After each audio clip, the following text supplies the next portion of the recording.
विभिन्न विद्यालयों में पढ़ने वाले प्रिय विद्यार्थियों तथा युवाओं सुप्रभात। विद्यार्थियों, विद्यालय में प्रति शनिवार को CCLE की गतिविधि आयोजित होती है और हर गतिविधि का अलग अलग विषय होता है।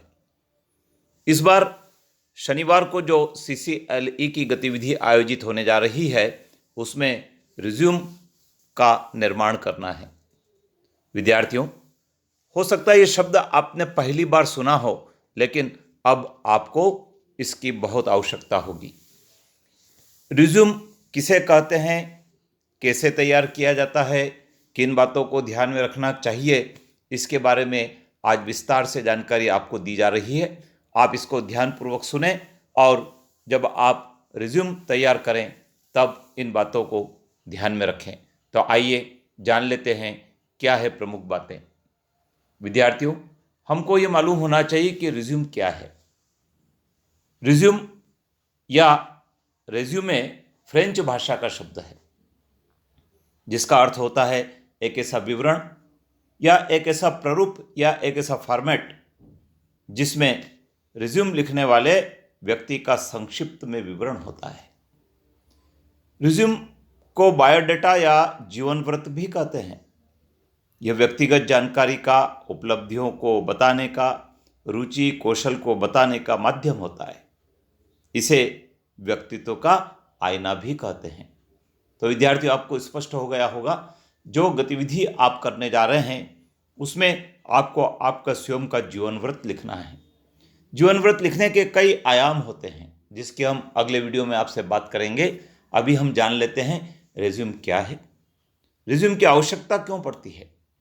युवाओं, विद्यार्थियों, यदि आप नौकरी पाना चाहते हैं, फिर चाहे वो निजी क्षेत्र हो चाहे वो सरकारी क्षेत्र हो, आपको इसके लिए अपना जीवन वृत्त तैयार करना होता है, अर्थात रिज्यूम तैयार करना होता है। इसके साथ ही वर्तमान समय में सगाई संबंध करने के लिए भी रिज्यूम की आवश्यकता होती है। यदि आपकी सगाई होने वाली है तो आपसे आपका जीवन वृत्त मांगा जाता है, तो इसके लिए भी आवश्यकता होती है। और किसी पुरस्कार को पाने के लिए भी रिज्यूम की आवश्यकता होती है। बहुत सारी संस्थाएं पुरस्कार देती है, लेकिन उस पुरस्कार को देने के लिए वह पुरस्कार प्राप्तकर्ता से उसकी व्यक्तिगत जानकारी मांगती है, उसकी उपलब्धियों का रिकॉर्ड मांगती है, तो उसके लिए भी हमको रिज्यूम की आवश्यकता होती है। तो आइए जान लेते हैं रिज्यूम को लिखते समय हमको किन किन बातों का ध्यान रखना चाहिए। विद्यार्थियों, रिज्यूम को हमको साफ स्वच्छ कागज पर लिखना चाहिए। गंदा कागज नहीं हो, कागज उचित आकार का होना चाहिए। जो कागज आप लिखने के लिए ले रहे हैं वो A4 साइज का रखें। ज़्यादा बड़ा ज़्यादा छोटा नहीं रखें, क्योंकि उससे फाइलिंग करने में दिक्कत होती है। कागज के एक तरफ लिखें। जो कागज आप लिखने के लिए उपयोग में ले रहे हैं उसके एक तरफ ही आप लिखेंगे तो ज़्यादा बेहतर होगा, और पर्याप्त मार्जिन छोड़कर लिखें, क्योंकि बिना मार्जिन छोड़कर यदि आप रिज्यूम देते हैं तो जिस संस्था को, जिस व्यक्ति को आप रिज्यूम देंगे उसको फाइल करने में दिक्कत होती है। स्पष्ट लिखें, काटपीट और राइटिंग नहीं करें।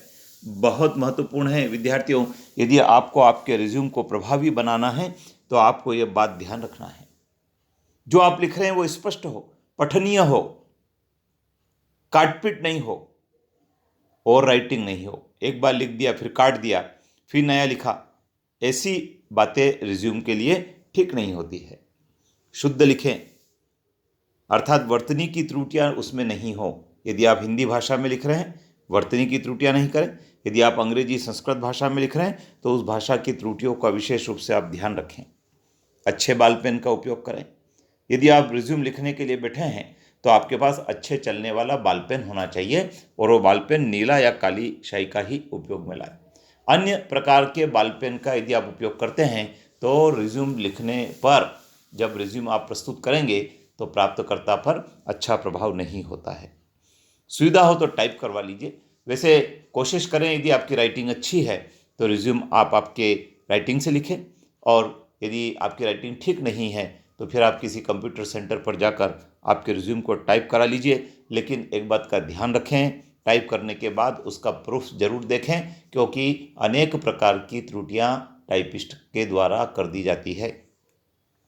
बातें सत्य हो, जो बातें आप रिज्यूम में लिख रहे हैं वे सभी सही होना चाहिए, क्योंकि आपको रिज्यूम में जो बातें लिखी है उसके लिए प्रमाण भी प्रस्तुत करने होंगे। तो आप इस बात का ध्यान रखें। संक्षिप्त में जानकारी दें। रिज्यूम में जानकारी संक्षिप्त में दी जाती है, इसीलिए कई सारे प्रारूप रिज्यूम के उपलब्ध करवाए जाते हैं और वे संक्षिप्त के रूप में ही होते हैं।